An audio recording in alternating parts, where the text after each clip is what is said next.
So do you have scenario A, B, and C pretty much sitting at number 7 because it's all based on what happens before you? Yeah, I think you go through your meetings in May, and you pretty much have your list done in May after coming out of those meetings. But then certainly you go through the combine, testing, finalizing things, and that's we've been doing as a group here over this past week, just tweaking our list. And I think, as most publications have, we know the top 2, and then from 3 to 12 or whatever number you want to take, there's a lot of different scenarios, and I think our group is certainly ready for it. Is Chicago the team in your mind that's going to set the tone for everything? Because they could go a couple ways. They can certainly go a couple ways. I think there is a sort of a second grouping of players that will probably go, whether you want 3, 4, 5. But yeah, I think most teams have, in say 3 to 12, the same players. But I guarantee there's a lot of different orders there. Jason, is there an uncertainty because the defensemen aren't rated as high, and there's a cluster of all the forwards there? Mm-hmm. Is there an unpredictability as to whether there might be an early run on deep players because there's might be so few among the top 10? I don't know. I don't know if it's unpredictability. I think there's great players there no matter what. And what's unique about this draft is you have a little bit of everything. You do have the defensemen, you have the centermen, you have scoring wingers, you have power forwards, D-men. Like, it's a little bit of whatever you think your organization needs from that standpoint, and it means some great discussions because you can always reflect back 5 or 6 years and say, but when you're trying to evaluate a centerman versus a defenseman or something like that, it's a very difficult decision. And I think our group has done a really good job, led by Ryan Jankowski. You can just see that another year of them being together as an organization, challenging each other and what is expected of them. It's been very positive meetings this week. With the talent that's in this draft, how good it is, do you have a good comfort level that no matter how this breaks down, you're getting a good player at number 7? Definitely. We feel very, very comfortable with that at 7. And like, you always put inquiries into possibly moving up and what's there, but those other teams have players that they certainly want to get to. So I'd be surprised if there's a lot of movement, but predicting whether there's trades or everything, I think it's very difficult from that standpoint. But we feel very comfortable where we're at 7. Yeah, that said, do you anticipate 7, or would there be a chance to? Right now, I'd say yeah, we feel comfortable at 7, and when we go up on the stage, we'll definitely have smiles on our faces. Without having What about 31? 30, What are you 31. Because you guys don't have a second round pick. There are a lot of options on the table because that's a pick that I think. Yeah, and that's where you're just at the table. You're watching how the draft progresses. Like, is there an opportunity to still move up with one of your later round picks or a player? You're also too having some discussions with teams about NHL players with that pick too. And then there's you just have to see what's there. I think a lot of times, some of those later round first round picks, you come back and get two in the second. So it'll be something that we certainly talk about, and we've been prepared for that. At 31, do you do best player available? Do you target something? Do you just see how it plays out? No, my belief is truly best player available from that standpoint, and I think we've been very consistent across that. We certainly feel we're going to get a very strong player at that one.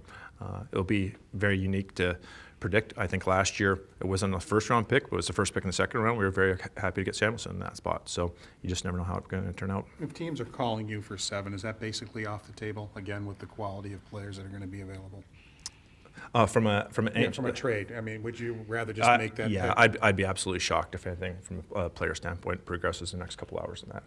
You mentioned Ryan and his group. In what ways has it evolved over your time with the Sabres? Well, I think just the communication aspect. There's a collaboration, and we brought in a lot of new scouts when I first came to the organization, and I think there's time to sort of feel out what the expectation is, what we're looking for, and especially we brought in some new scouts who go through the process of hey, this is what happens at draft. This is what we're looking for in building our list. This is what happens, how it plays out. Once they've gone through it, I think they're always just becomes better scouts. Jason, there's so much talk out there and rumor about Ristolainen. Where do you stand with him right now in this organization? We value Risto a lot as a player. A right shot defenseman, physical presence. And we've talked a lot, Ralph and I have talked a lot about, hey, how do we continue his development? I know everyone talks about development in our organization. They talk more about our young players, Darlene, Middlestat, some of our players who aren't here yet. But we still view Risto as a developing player. And so, look, we understand that there's going to be inquiries about it. We're open as an organization to continue to try to find ways to improve our team. But we realize and we're very glad to have Risto in it, part of our Was organization. that part of the interview process with coaches? It's how, was he a central part of the process? How, in theory, you could, for lack of a better term, fix him? Not Risto specifically, but talking about a development plan of players who have been in the National Hockey League, who've been in our organization for a while, versus players who are just coming to our organization. That was certainly a part of our discussions in evaluating coaches. When you see this, everybody's familiar with the projection on the salary cap is going to be apparently lower than what was initially projected. How does that put the Sabres, or put you in maybe an advantageous position? Well, we do have some salary cap space right now. It's always that balance. We have younger players that we know we're going to have to pay in the future. So you're trying to find out things that help your team right now. We did it last year in a move with Connor Shearer, and certainly we're going to be open to that. And whether that materializes over the next couple of days or next couple of weeks, that's still to be determined, but certainly something we're looking at. You've talked about adding more skill to the forward group. Is Yep. it more realistic to add a top six forward or add to the bottom six? How do you kind of want to address that moving forward? I think we're trying to build a group that has 4 lines that can score, that can contribute, and we relied too much on Jack Salmon and Jeff last year. It's going to come from a development of our younger players, but also if we have an opportunity to add to our group, and it's part of our thought process in making sure we got Jeff signed, is we wanted to add to the group, not try to replace him. How tough is it right now for GMs to build a team? When you look at, we went to speed with Tampa, Calgary, Toronto, but we get to the end and it's Boston and St. Louis, the 2 heaviest teams. I mean, is it almost a different game, the regular season and playoffs, and how tough does that make it for a GM to try to build a team? I think you have to always have the balance with that, Mike. I think it's always trying to find out, you need to have enough skill to go through it, and I think, it's that skill that's willing to get into the hard areas, to compete in certain areas there, and I think what both organizations showed too is just, hey, they face injuries throughout their runs, and it was a situation where they had the depth to step in, and guys can come in being out of the lineup and contribute to their teams right away there. And obviously with the story with St. Louis is just the parity that is in the National Hockey League right now in their story, from where they were at Christmas time, started January, to the end of the season there. And it was fascinating for their fan base, and I think it was great for our league. Do you need another young goaltender? Can you see yourself drafting a goaltender either, or not today, but probably tomorrow? Oh, come on. We always want more goaltenders, and we're excited still of the growth of Almeric, what we feel, and obviously Luukkonen had an amazing year last year, and very proud of where he's going to go with his development. But yeah, you're always looking to try to add goaltending to the mix, to the fold, just because you understand it's going to be a longer development span, and it's always a little bit more difficult predicting that. So if you can just have more options within your organization, you're certainly looking to do that. Alexander Nylander's name, you hear it out there. What did you think of his final 3 weeks of the season in Buffalo, and how he took that, and how he went back to Rochester and so forth? No, I think it was disappointing with the injury at the end of the year there.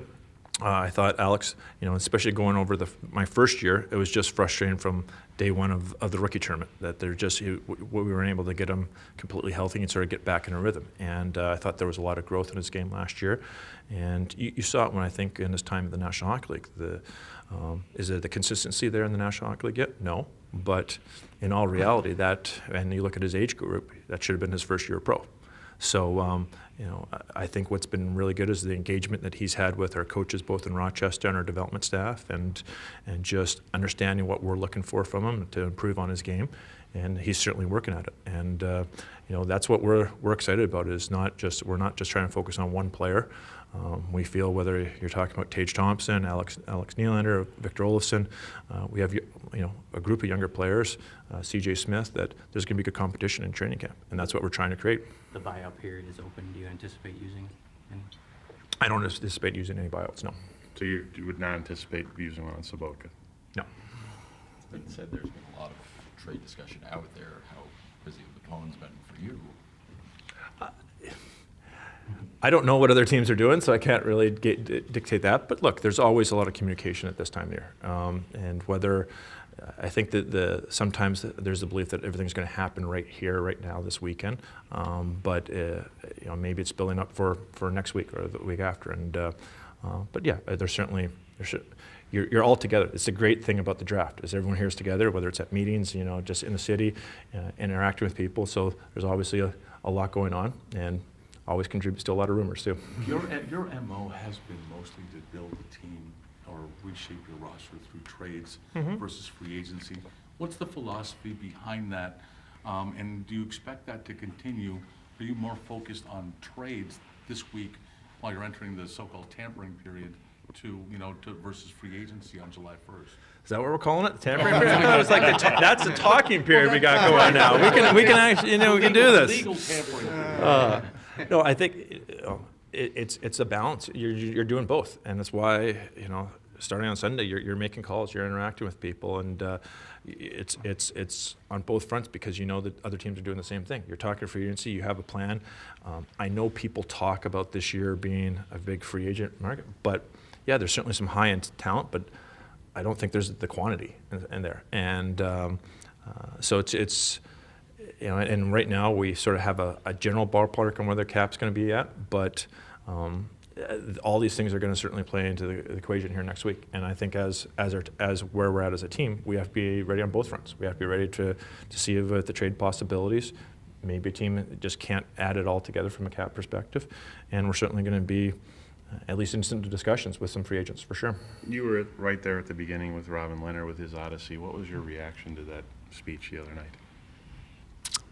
Very proud of Robin, very, very proud of Robin. And, it's a great story, and I hope he continues to stay after it. And I have a lot of hope for it because he took the initiative. He took the initiative, he wanted to change things, and it wasn't just talk.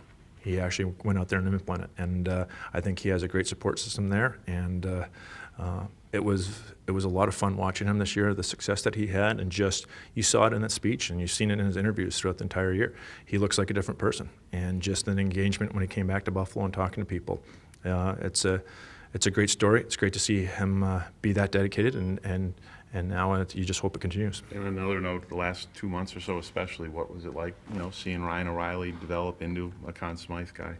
I thought it was a great run for Ryan, and I think as I talked to you before, I thought it was a great story for the National Hockey League, what St. Louis accomplished and where they were at, and the resilience that they showed not only get to the playoffs, and then you saw in the playoffs, and you look at their road, it was not an easy road. You could have easily talked about them having a first-round loss to Winnipeg, but they battled through that, and I thought it was an outstanding final series. Both teams mentally strong. If you would have asked me after Game 3, I probably would have said Boston was going to win the series in 5. Then after Game 5, I'm saying St. Louis is going to win the series in 6. So that ability to stay even keel on both sides, I thought it was an entertaining final for our sport. Did you help Ralph pick his coaching staff, and what do you think of the additions? Very excited about the people we've kept in Steve Smith and the new additions. How I've always worked with a coach on that is that we go over different names and we're working in unison on sort of what we feel the combination should be, and sort of what the roles should be in those places, and provide different names. And then it's ultimately Ralph's got to sit down and make sure that he has a comfort level with the people, and if it's someone that I don't know, having that conversation and stuff too. But no, we're I certainly have worked with Mike Bales before in the past. Very excited to bring him on from a helping out just not only with the goaltending, but just the defensive zone a little bit. And then, Donnie Granato, I think you look at his history, AHL, NHL, what he did in the last couple of years in Chicago, U.S. development program. He's had a great record from development, and we're excited for him to be working with our young forwards. Have you finalized your qualifying offers? Have you extended them all? We'll wait to make an announcement on that on Tuesday. I will say, the guys that have been sort of NHL regulars, they certainly have all received them. What's has San Jose made a decision, or what's the timetable on that for the pick? They actually have the right up to the pick, so they'll make the decision tomorrow on the floor whether they select it in the 4th round or give us the 3rd round pick for next year.